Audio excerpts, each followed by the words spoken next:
Hello everyone, this is Bavleen Kaur और आज मैं आप लोगों को कुछ बायोलॉजी की स्ट्रेटजीज बताऊंगी। आप अपनी एग्जाम नोटबुक एग्जामिनर के सामने कैसे रिप्रेजेंट कर सकते हो, ठीक है। और उसके बाद कुछ इंपॉर्टेंट टॉपिक्स और डायग्राम्स बताऊंगी जो आपके लिए हेल्पफुल होंगे एक बहुत अच्छा स्कोर करने के लिए, ठीक है। सो लेट्स स्टार्ट, ठीक है। पहली तो स्ट्रेटजी ये है कि आपको ना जो आप अपने क्वेश्चंस लिखोगे उसको पैराग्राफ की फॉर्म्स में नहीं लिखना, ठीक है। पैराग्राफ की फॉर्म में बोर सा क्वेश्चन लगता है, वो उसके पास इतना टाइम नहीं होता कि वो आपका सारा पूरा पैराग्राफ वगैरह रीड करे। तो आपको ना उसको पॉइंट्स की फॉर्म में बना के लिखोगे तो वो ज्यादा अच्छा लगेगा और एग्जामिनर पॉइंट्स पॉइंट्स कोई कोई पॉइंट्स पढ़ लेगा बीच बीच में से, तो वो एक अच्छा अट्रैक्शन डालेगा एग्जामिनर के ऊपर ना, ठीक है।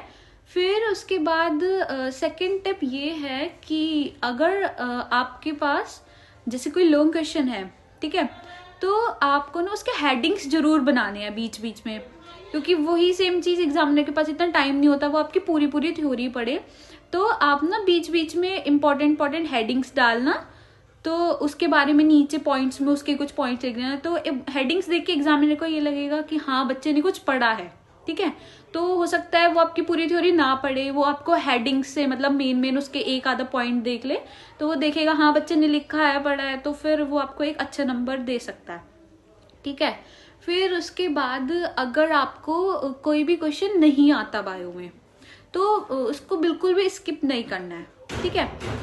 उससे रिलेटेड, उस क्वेश्चन से रिलेटेड, उस चैप्टर से रिलेटेड और आपके सिलेबस से रिलेटेड आपको कुछ भी उस क्वेश्चन में A to Z जो भी आपको आता है उस वर्ड से रिलेटेड जो भी क्वेश्चन में लिखा है जरूर लिखना है, ठीक है। या उसका कोई डायग्राम आता है उस चीज से रिलेटेड जो भी चीज आपको आती है आपको जरूर करना है, ठीक है। फिर उसके बाद आपको अपने क्वेश्चंस में ना मेन पॉइंट्स को, मेन हेडिंग्स को हाईलाइट जरूर करना है, ठीक है। कोई ऐसा वर्ड है जो मतलब एक स्पेशल वर्ड है उस चैप्टर का, या फिर उस पूरे जो आपका क्वेश्चन है उससे रिलेटेड कोई एक एक्स्ट्राऑर्डिनरी वर्ड है आपका मतलब, तो आप उसको जरूर हाईलाइट करें। वर्ड है, कोई लाइन है, कोई डेट है, एक नेम है, किसी साइंटिस्ट का नेम है, या कोई भी चीज है आप उसको हाईलाइट जरूर करना, ठीक है। वो भी एक बहुत अच्छा अट्रैक्शन डालता है एग्जामिनर के ऊपर।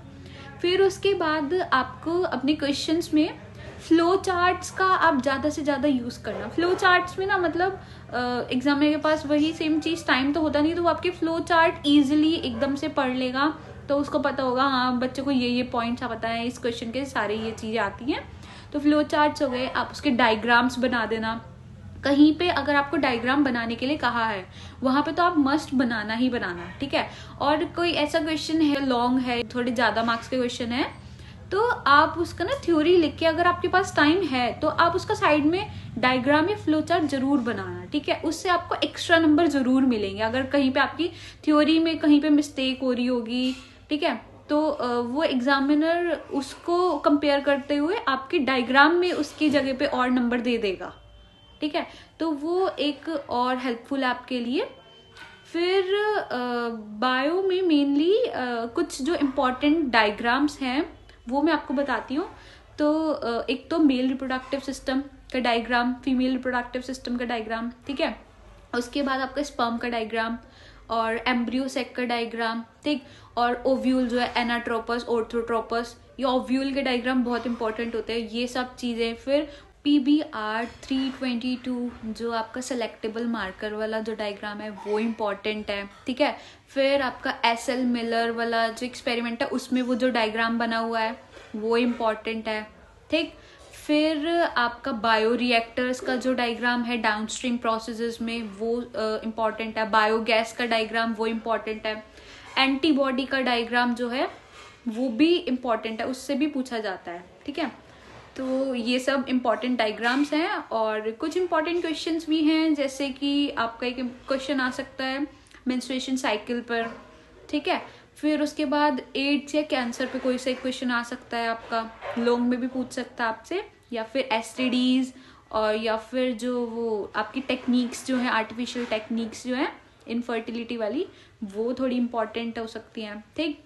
फिर उसके बाद आपका वो जो डायहाइब्रिड क्रॉस वगैरह है, ठीक है, उसके एक्सेप्शंस आ सकते हैं। एक वो मोनोहाइब्रिड वाला जो है वो एक्सेप्शन भी आ सकता है, डायहाइब्रिड वाला भी आ सकता है, मल्टीपल एलेलिज्म, ठीक है। फिर उसके बाद आपका बेंजामिन ट्यूमर और मार्जिनन ट्यूमर, इनमें डिफरेंस वगैरह आ सकता है। इम्यूनिटीज इंपॉर्टेंट है, ठीक है। वो 2 टाइप के हैं ना, इनेट और एक्वायर्ड, वो सब चीज़ें आ सकती हैं। फिर आपका इवोल्यूशन वाले चैप्टर में से एवर्जेंट और कन्वर्जेंट, वो जो एनालोगस होमोलोगस, वो इम्पॉर्टेंट है, ठीक है। फिर आपका जेल इलेक्ट्रोफोरेसिस, ठीक है, वो इम्पॉर्टेंट है। और डीएनए फिंगरप्रिंटिंग वाली प्रोसेस इम्पॉर्टेंट है, वो आप पढ़ सकते हो। और फिर पॉपुलेशन की जो इंटरेक्शंस हैं वो इम्पॉर्टेंट है, ठीक है। और बाकी वो एट्रीब्यूट जो पॉपुलेशन के, स्टेबल, डिक्लाइनिंग, एक्सपैंडिंग, ठीक है, वो इम्पॉर्टेंट है। फिर उसके बाद आपका एक्स सितु, इन सितु कंजर्वेशन, वो इम्पॉर्टेंट है। और इंडिया के जो हमारे हॉटस्पॉट्स है वो इम्पॉर्टेंट है। तो ये सब चीजें आप करके जाना, ठीक है। So that's all for today. Like, comment, share the video, subscribe my YouTube channel, press on the bell icon so you cannot miss any video. And if you have any doubt, let me know in the comment section. Thank you. Bye bye. See you soon.